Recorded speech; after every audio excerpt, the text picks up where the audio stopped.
লোকসভা নির্বাচনের প্রাককালে Indian secular ফ্রন্টের জন্য একটা খুশির খবর। আমরা বিভিন্ন সময় বিভিন্ন জায়গাতে নির্বাচনে কন্টেস্ট করে থাকি। অনেক সময় শাসক তার ক্ষমতার দম্ভ দেখিয়ে অনৈতিকভাবে আমাদেরকে পরাজিত করলেও যেখানে গণতান্ত্রিক প্রক্রিয়ায় স্বচ্ছভাবে নির্বাচন হয়, আমাদের রেজাল্ট বা আমরা সেখানে ভালো রেজাল্ট করি, আমাদের জয় জয়কার হয়।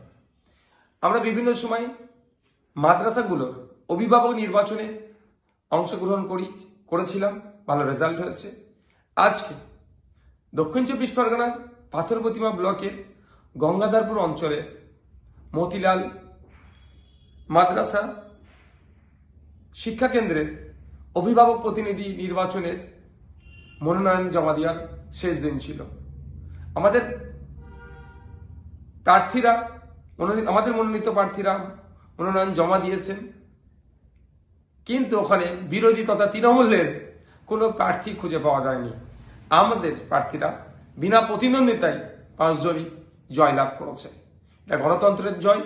এই জয়ে আমরা আশাবাদী আগামী দিনেও মানুষ আমাদের পাশে থাকবে। আর এই জয়ে আমরা অত্র শিক্ষা প্রতিষ্ঠানের শিক্ষার পরিকাঠামো থেকে শুরু করে আর যে সমস্ত পরিকাঠামোগুলো আছে সেইগুলো উন্নততর করার জন্য প্রতিজ্ঞাবদ্ধ হচ্ছে।